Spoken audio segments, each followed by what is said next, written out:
We now come to questions to the Prime Minister. And we start with Andrew Jones. Question 1, Mr. Speaker. Thank you, Mr. Speaker. The whole House is talking about the result of a heavily contested election. And indeed, it is a year ago to the day, Mr. Speaker, that you were elected Speaker. And may I, on behalf of all members, wish you therefore a very happy anniversary, and thanks to you, Mr. Speaker, for making the speakership great again. Mr. Speaker, this morning thank you, Mr. Speaker, I had meetings with ministerial colleagues and others in addition to my duties in this House. I shall have further such meetings later today. Andrew Jones. Thank you, Mr. Speaker. The citywide testing trial starting in Liverpool on Friday using the new lateral flow tests will cut the time to get results, cut the spread of the virus by identifying people who are infected but not showing symptoms, and vastly reduce both the number of people and time involved in isolating. So the benefits to the NHS, to schools and to business are profound. On the results as they are evaluated. We now come to the Leader of the Opposition, Keir Starmer.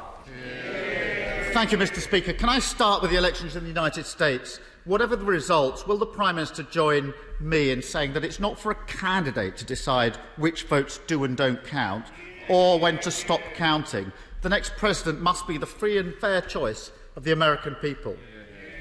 Can I also express my revulsion at the terrorist attacks in Nice and Vienna? I'm sure I speak for the whole House in saying our thoughts are with all of those affected. And of course, Mr. Speaker, can I join the congratulations on your one-year anniversary? Turning now, if I may, to COVID-19. On the 21st of September, when the government's scientific advisers indicated that a circuit break would bring the virus back under control, the number of people that day who tragically lost their lives to COVID-19 was 11. The Prime Minister ignored that advice. On Monday, 42 days later, the number of people who tragically lost their lives to COVID-19 was 397. That's a staggering 35-fold increase. Does the Prime Minister understand the human cost of his delay in acting? Well, Mr. Speaker, in answer to his opening question, of course, we don't comment as a UK government on the democratic processes of our friends and allies, and I don't think in all seriousness, he would expect otherwise. But, Mr. Speaker, turning to the point about COVID and the difficult decision that this House has to face tonight, I think I speak for many honourable members across this House when I say I don't think any government would want to impose these measures lightly, or any parliament would want to impose these measures lightly on the people of this country. And it was always right, Mr. Speaker, to pursue a local and a regional approach, as our scientific advisers said. And I'll tell you why, Mr. Speaker, because that approach, that regional approach, actually was showing signs of working and still is showing signs of working. It did get the R down, the transmission rate down lower than it would otherwise have been, Mr. Speaker, but we have to face the reality that, in common with many other countries in this part of the world, we are now facing a surge in that virus, which this House must now tackle with the measures we've outlined. They will expire, as honourable members know, on December the 2nd. I hope very much the members opposite will support them tonight. Mr. Speaker, I'm sure nobody wants a lockdown, but it is a question of timing. Had the decision been taken a few weeks ago to put in place a circuit break, it could have been done for 2 to 3 weeks and taken advantage of schools being closed over half-term. Now the Prime Minister's proposed lockdown will be for at least 4 weeks. That means businesses will be closed for longer and in the critical run-up to Christmas. Does the Prime Minister understand the economic cost of his delay in acting? Mr. Speaker, and it's precisely because we understand the economic cost, and it's precisely because we understand the social, the psychological damage of lockdowns that it was right, Mr. Speaker, to go for the local and the regional solution that was supported and indeed supported by many members, indeed I think by the right honourable gentleman, as long as it was useful to him for a while. That was the right approach. But what I can tell him, Mr. Speaker, is that at the expiry of this period on December the 2nd. By then, as I said in answer to my honourable friend earlier on, we will be rolling out across this country new types of testing on a scale never seen before, beginning this week, as I've said, in Liverpool, enabling us to detect asymptomatic cases, Mr. Speaker. And that's crucial, because 70% of the transmission is taking place, as the House knows, between people who have no symptoms. And that will enable us to find new ways on a mass scale to break the chains of transmission. I want to thank particularly the Labour leadership of Liverpool for their cooperation, a manner of cooperation that I commend to the benches opposite. Keir Starmer. Mr. Speaker, the Prime Minister's delay in acting is a huge failure of leadership, and it's no good saying that there was support for the tier system. As he well knows, I looked at the evidence and made a decision 3 weeks ago that the right thing was for a circuit break. And I don't buy the argument, I don't think anybody does, that the facts suddenly changed this weekend. The direction of travel and the number of infections, hospital admissions and tragically deaths have been clear for weeks. But we are where we are. Millions of people across the country are really concerned about the restrictions that will come into force at midnight tonight. And I accept that we've all got a duty to pull together and try to make this lockdown work. So I just want to ask some basic and direct questions on behalf of those millions of people. First, will the lockdown end on the 2nd of December, come what may, or will it depend on the circumstances at the time? People need to know that.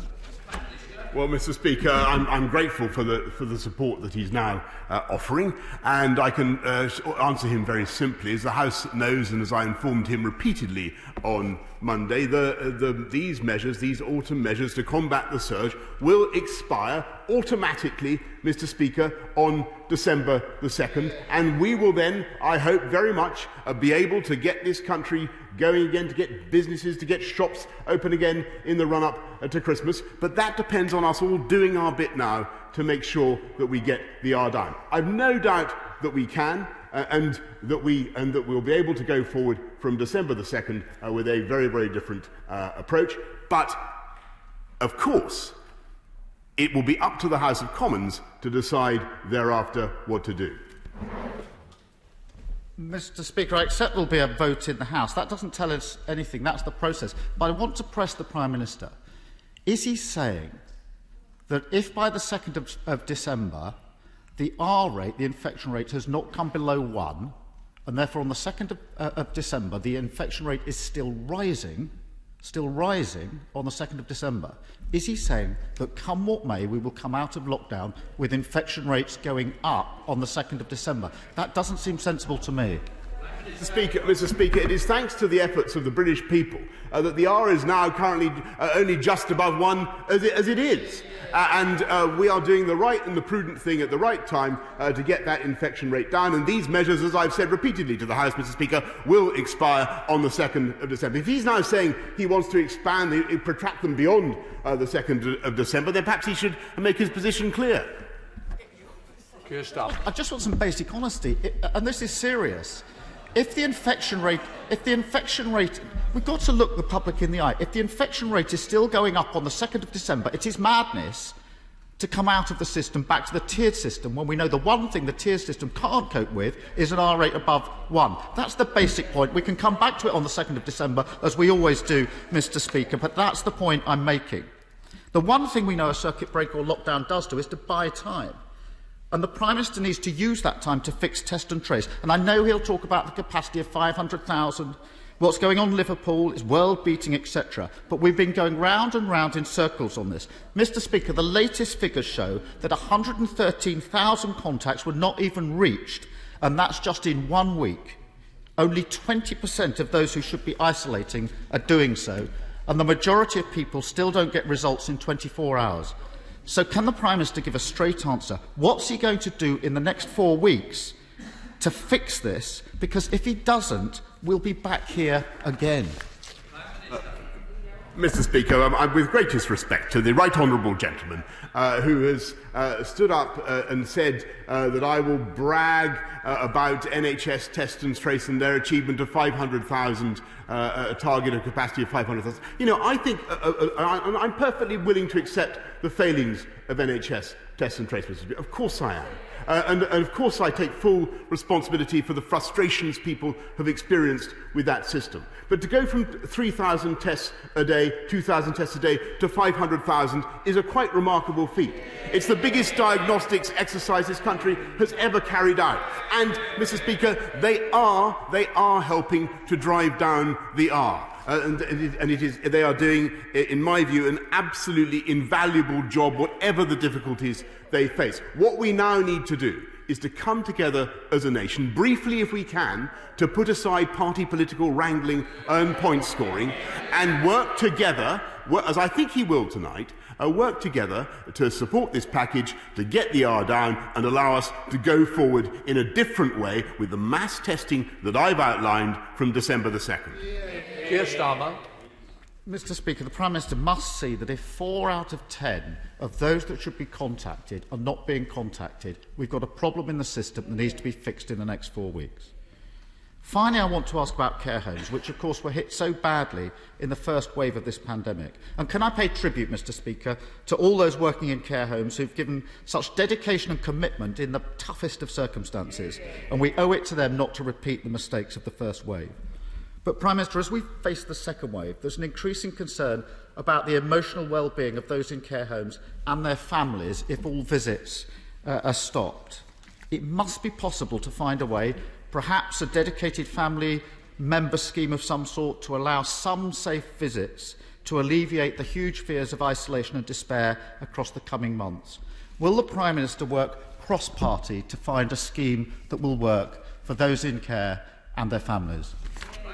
Well, Mr. Speaker, the new guidance on care homes and visiting relatives safely, because the point he makes is incredibly important, is going to be announced today to try to strike the right balance between people's real need to see their loved ones and obviously the risk of spreading the disease in care homes. We're going to be publishing some guidance about how that can be done today. And I'm grateful to his offer to work collaboratively, but I have to say, Mr. Speaker, that the House will generally have noted that he has used this crisis as an opportunity to make political capital, to have what I think a shadow spokesman called a good crisis. A good crisis, Mr. Speaker. Well, can I commend a different approach? Because he's attacked the government's strategy. Can I commend a different approach? Because the former Labour leader, the right honourable former member for Sedgefield, who is not as fashionable on those benches as he once was or should be, has written a good, not with all of them, Mr. Speaker, perhaps on the front bench, but not with all of them. He's written a good piece in today's Daily Mail, Mr. Speaker, in which he broadly supports this government's strategy, praising UK drugs companies for what they're doing, supporting our search for a vaccine, and supporting mass testing in Liverpool, which he deprecates, Mr. Speaker. And I think what he should do is actually take a leaf out of the Blair book, Mr. Speaker. And by the way, I can tell him that Tony Blair would not have spent 4 years in the same shadow cabinet as Jeremy Corbyn, standing shoulder to shoulder with him. Nick Fletcher. Mr. Speaker, I understand the position the government is in today, and although this is desperately hard for people and businesses, I agree that it is the right decision. However, once we are through this period, I believe it is business that will restore the economy.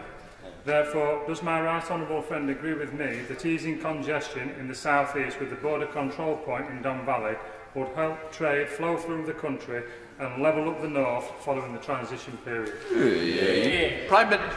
Well, my honourable friend is absolutely right, and I can tell him that the Department of Transport is already engaged on this matter, and I'm sure would be happy to meet him and representatives from the iPort that he describes.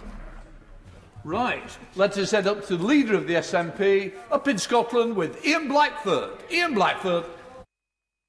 Thank you, Mr. Speaker, and I'd like to take the opportunity to send my best wishes to our friends in the US during this anxious time.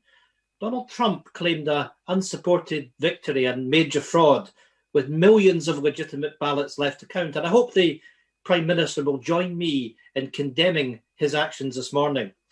Mr. Speaker, on Monday, the Prime Minister agreed access to the furlough scheme at 80% for Scotland if lockdown restrictions require it. Subsequently, a number of his ministers have rolled back on that promise, and the Scottish Government have not received any detail on what the commitment means in practice. Today is the Prime Minister's opportunity to clear up this mess of his own government's making. Will Scotland receive full 80% furlough and self-employed payments on current eligibility whenever it is requested by the Scottish Government in the months ahead? Well, Mr. Speaker, I hesitate to accuse the right honourable gentleman of failing to listen to what I said on Monday, but I think he heard exactly what I said. I gave a commitment then. I in no way budge from that commitment. Furlough is a UK-wide scheme. It's helped save, I think, about 10 million jobs in this country, including about 1 million in Scotland, Mr. Speaker. Ian Blackford. Well, of course, what the Prime Minister said on Monday is that if the devolved administrations asked for it, then it would be granted. That was a direct answer that he gave to a question. So can I ask whether, Mr. Speaker, the Scottish Government, who've been waiting for clarity on whether Scotland will receive additional money as the result of increased spending from English local government, and is there also no clarity on whether the unlimited payments for business support in England will be made available on a similar demand-led basis? Will the Prime Minister clarify these 2 points now and commit to confirm in writing to the Scottish Government today that the access to the furlough scheme will be there if they need it?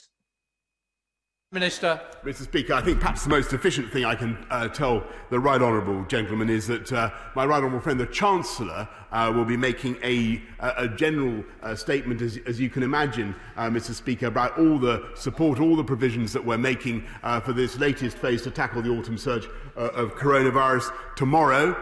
And what I can tell him, just to repeat the points that I've made on Barnet consequential, so there's already been 7.2 billion gone to help in 7.2 billion, I should say, for Scotland. And look, Mr. Speaker, we're going to support people in Scotland and throughout the UK during this crisis.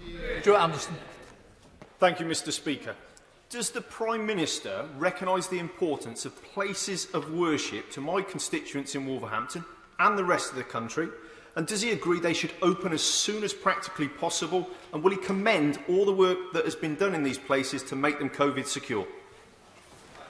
Mr. Speaker, first I thank my honourable friend for campaigning for places of worship in the way that he does. Second, I'm so deeply sorry that these restrictions have to be placed right now, but we will work as hard as we can and as fast as we can to make sure that we allow them to come back in the way to worship in the way that they want from December the 2nd, and that's why I hope that the House will pass this package of measures tonight. Farrell. Thank you, Mr. Speaker. If every vote is counted in the US election, it is likely that Joe Biden will be the victor. The Prime Minister does have a major challenge to build relationships to any incoming administration. So therefore, in light of Joe Biden's entirely correct analysis of the impact on the Good Friday Agreement of the Internal Market Bill, how quickly is the Prime Minister going to recognise the inevitable and remove those clauses from the bill? Mr. Speaker, the UK Internal Market Bill, which has cross-party support, is a vital part of the armature, the skeletal structure of the whole UK economy as we leave the European Union, and it ensures that goods placed on the market, services placed are available throughout the UK on the same terms. It's absolutely vital for our country, and he should support it. That's right, Darby. Mr. Speaker, with the UK terror threat levels now at severe following the horrific attacks in Paris and now in Vienna by cowardly Islamic State terrorists, the whole House joins the Prime Minister's heartfelt solidarity with our French and Austrian allies.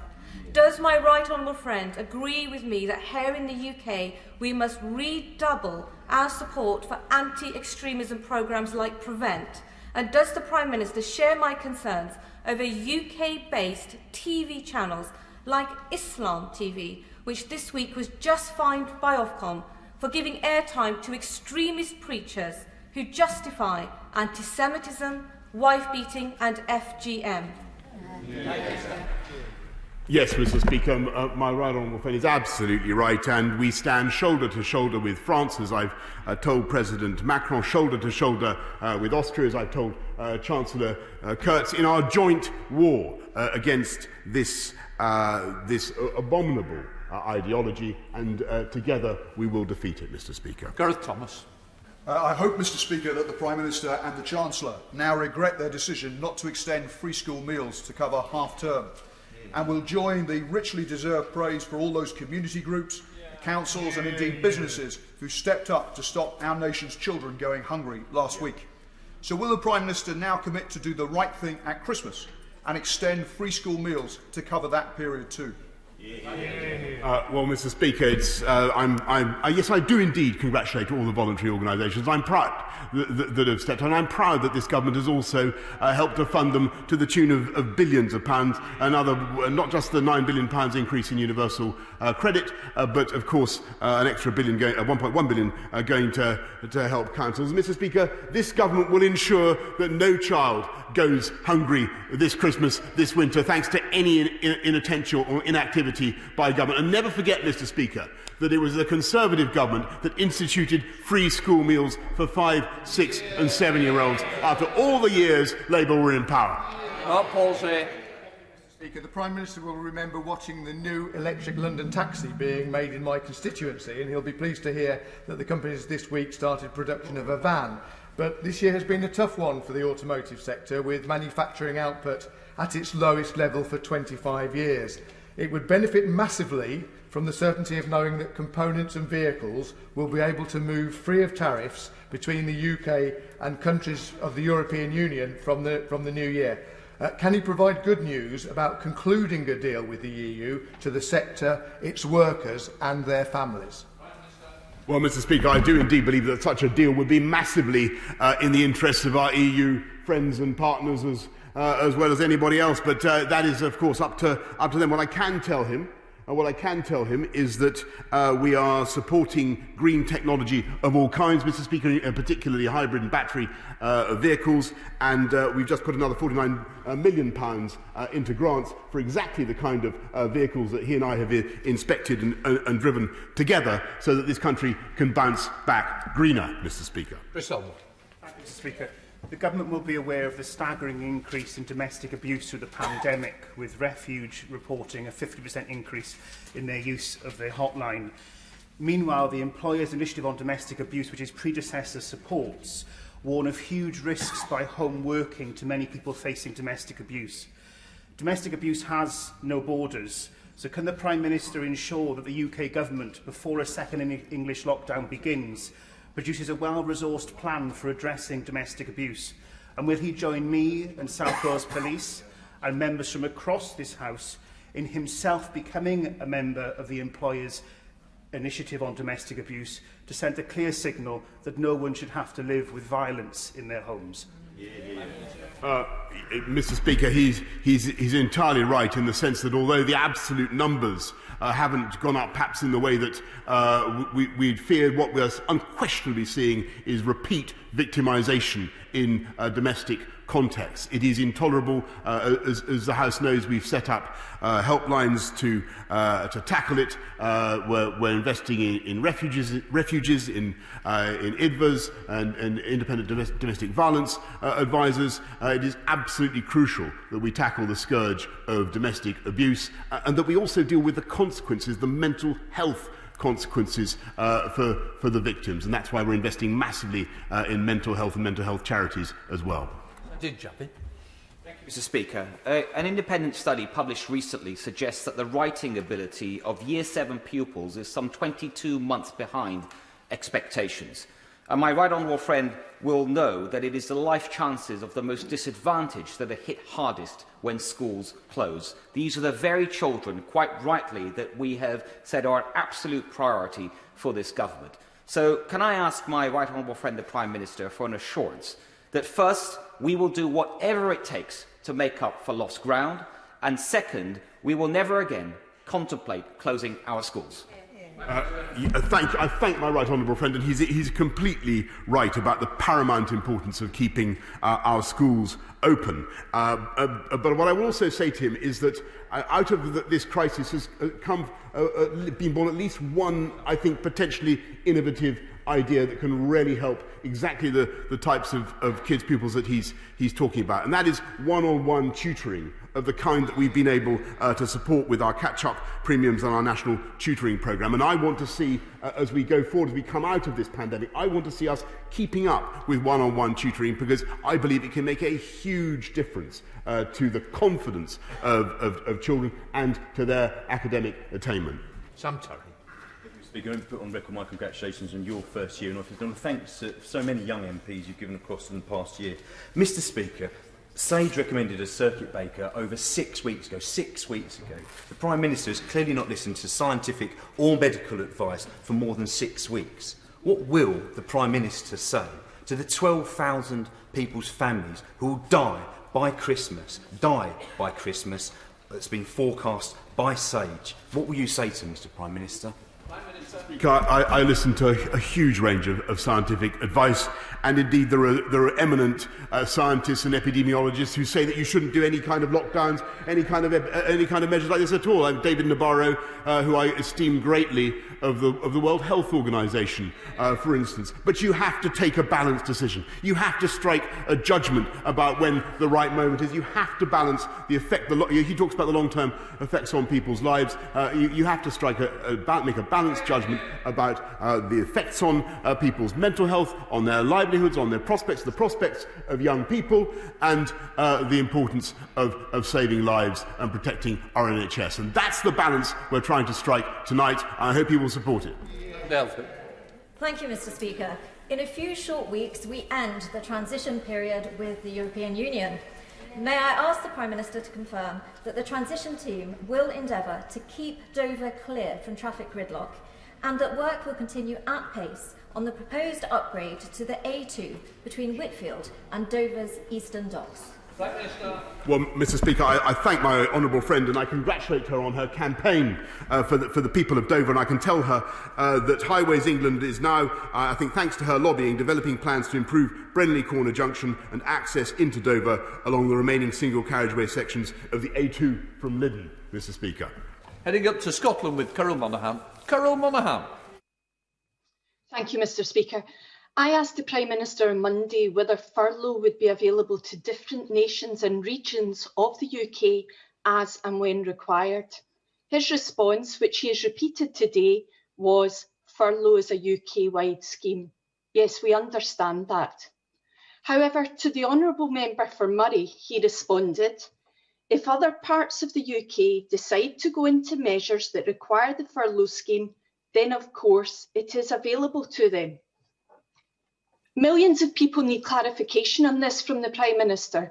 Will 80% furlough be available to specific regions beyond the 2nd of December if they need to lock down because of rising infections? Prime Minister. Mr. Speaker, I hesitate to accuse the honourable lady of not listening to what I've just said, but I want to repeat that the furlough is a UK-wide scheme. Of course, it will continue to be available to the people of Scotland, and for any further elucidation on the details of the entire package of support that this government is bringing for the people of the entire UK, I direct her to what my right honourable friend, the Chancellor, is going to say tomorrow. Mr. Skidmore. A potential vaccine for COVID provides us all with hope, Mr. Speaker. Hope that is thanks to investment in research and development. The Prime Minister has pledged more money for research than any of his predecessors put together to deliver on his vision of the United Kingdom as a global science superpower. Does he agree that maintaining this government's commitment to spend 2.4% of GDP on research and development by 2027 will also be essential for that vision? Mr. Speaker, you've asked for speed in my answers. The answer is basically yes. but I can also reiterate that we're committed to the 2.4% and to increasing public investment in R&D by 22 billion by 2024-2025. John Warrer. Thank you, Mr. Speaker. My constituent, Vicky Wilson, is one of the excluded. From nothing, he built a private coach business with 18 employees and $1 million in turnover until COVID. Coaches aren't classed as either tourism or leisure, so he can't get any grants, and the banks won't accept his assets for loan guarantees. Buses may be just a photo op to the Prime Minister, but they matter in the north and also in Northern Ireland, which has just announced a special fund. Will the Prime Minister do the same? And will he write to me to explain how we can protect those threatened by personal debt guarantees?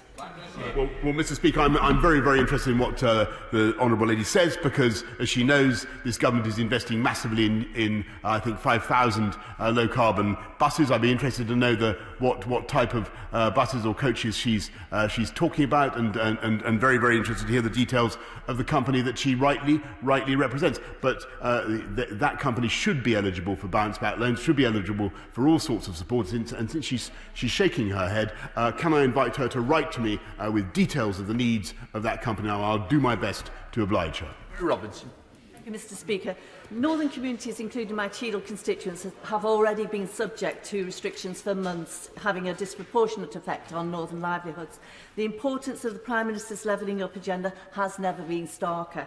So today, can I ask him if he would fast-track infrastructure spending in the north, including Northern Powerhouse Rail and a new train station in Cheadle? And will the government, with Northern MPs and business leaders, formulate a Northern economic recovery plan to make sure our region comes out of this pandemic stronger than ever? Well, Mr. Speaker, I can certainly confirm that we're going to go ahead with Northern Powerhouse Rail, and I can tell her in addition that Cheadle will receive at least £500,000 from the Towns Fund to support their local high street and local community. Thompson. Thank you, Mr. Speaker. Mr. Speaker, Midlothian's got a long and proud mining heritage, from the Lady Victoria to Bilston Glen and Monkton Hall, so I very much welcomed the announcement from the Scottish Government last week of a general pardon to those criminalised for events of the 1984 miners' strike. There are still unanswered questions which fall to the remit of the UK Government, including issues around political interference. Will the Prime Minister commit today to undertaking a UK-wide independent review to ensure the experiences of miners are fully understood, to bring reconciliation to miners and police officers, and to try to heal the wounds of the past? Well, I'm very grateful to the honourable gentleman. I think he's raising the 1983 miners' strike, or the early 1980s at any rate. Well, I would be obliged to him if he would send me further detailed particulars of the concerns he has, and I will do my best to address them. Shelbrooke. Thank you, Mr. Speaker. Will my right honourable friend join me in thanking the teachers across Elmet and Rothwell for keeping schools open this term? And does he share my frustration that half of the laptops provided by him to Leigh City Council for distribution to the most vulnerable learners in the city remain in the storeroom at Leigh Civic Hall? What can be done to get the Labour Council to pull their socks up? Well, Mr. Speaker, that is indeed, I'm grateful to my honourable friend, and that is indeed disappointing, because over 2,500 laptops and tablets and 400 routers were delivered to Leeds City Council for disadvantaged 10-year-old pupils, and I think I will do whatever I can to spring those laptops from the cupboard as fast as I can, Mr. Speaker. Let's head up to Manchester, see if they're in the cupboard with Jeff Smith. Jeff Smith. Thank you, Mr. Speaker. On Monday, the Prime Minister was asked why people in Greater Manchester were offered less support under Tier 3 than is available under the new restrictions, and he said that these are different measures, so required different support packages. But if your workplace is closed under Tier 3 restrictions, you lose your income just as surely as if your workplace is closed under the new national lockdown. So why should people receive less help from the government if we go back into Tier 3 after December the 2nd? Minister. But, Mr. Speaker, they're not going to, and the furlough scheme, as he knows, was extended until the end of October. We're putting in measures now to support people across the whole of the UK throughout this period to the 2nd of December, and that's the right thing to do, Mr. Speaker. We're putting our arms around the people of this country to get them through the pandemic and beyond, Mr. Speaker. Good morning. Thank you, Mr. Speaker. I understand that the Prime Minister will soon receive a recommendation from the Departments of Health and Transport to enable quarantine periods to be cut for those passengers that have tested COVID negative. Can I ask the Prime Minister when a decision is likely to be made, and if he will look favourably on this proposal to allow the aviation industry to get back to its rightful place in this country?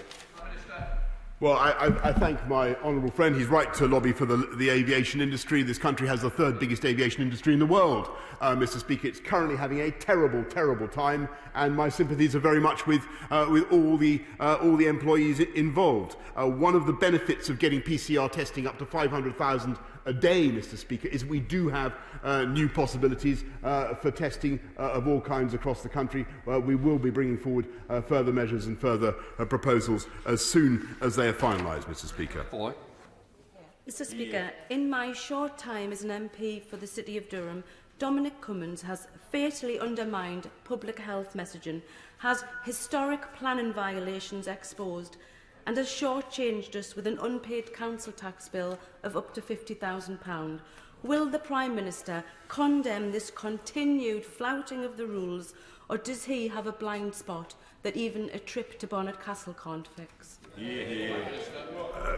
Mr. Speaker, I think what has possibly undermined people's confidence and understanding of what the government is trying to do is the constant party political point scoring and attempts to obscure what we're trying to do by the Labour Party and by the Honourable Lady. I think the best thing is to advise her constituents what to do to follow the guidance to get the virus down, and let's all do it together. Let's head up to Middlesbrough with Simon Clark. Simon Clark. Thank you, Mr. Speaker. Levelling up will matter more than ever as we emerge from the pandemic next year, and I was delighted to see the first town deals announced last week, delivering transformative investment for places like Darlington. Will my right honourable friend prioritise rapid decision-making for those places like Middlesbrough and Loftus that have applications pending for this vital fund? Yes, indeed, Mr. Speaker, and I congratulate him for lobbying for Middlesbrough in the way that he does. I can tell him that Tees Valley is already getting £126 million from the local growth fund. The devolution deal will mean £450 million extra for transport skills and employment, and Middlesbrough itself will get at least £500,000 from the Towns Fund, Mr. Speaker, thanks at least in part to his lobbying.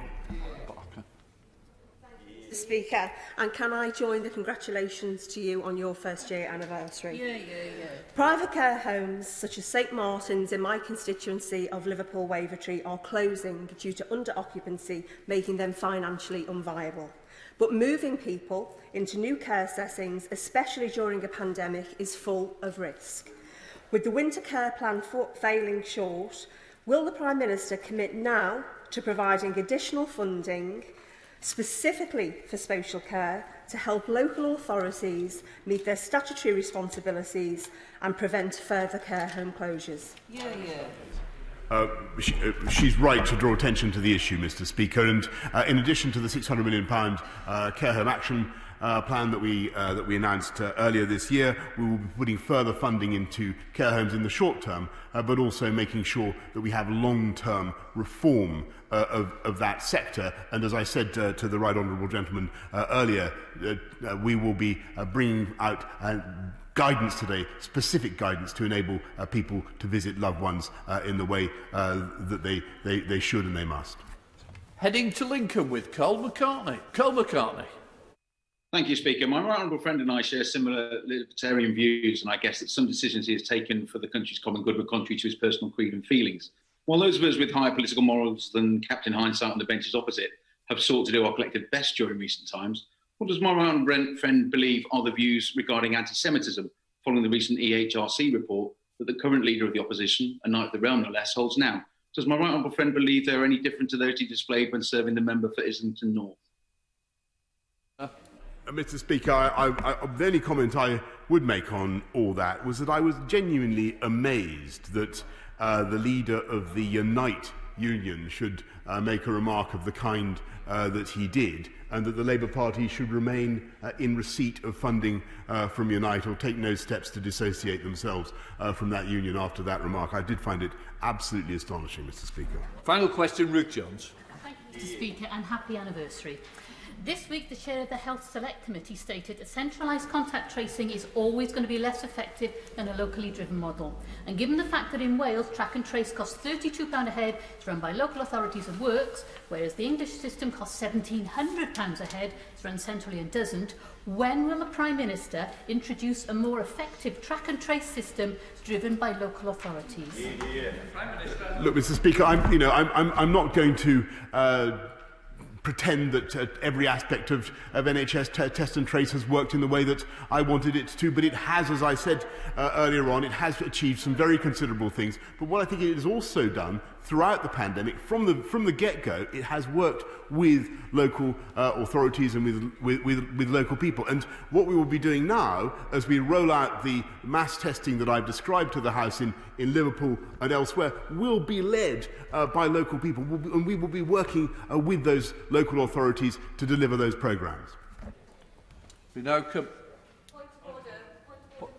Point of order, Nusrat Ghani. Thank you. Mr. Speaker, may I seek guidance on the powers of this House to summon witnesses to attend select committee inquiries and answer questions on their businesses' involvement in UK matters. I ask this because there is a very real public concern about Disney, who made the film Mulan, amongst the Uyghur slave camps in Xinjiang, and are therefore implicated in the mass human rights abuses of the Uyghur people by the Chinese state and may be profiting from them. You may have thought that Disney would want to come in front of the Base Select Committee to explain their position, but Disney and its representative, Jan Kopen, a firm based in Hammersmith and with a substantial footprint in the UK, are refusing to attend. Can you advise what steps can be taken to ensure that Disney fulfil their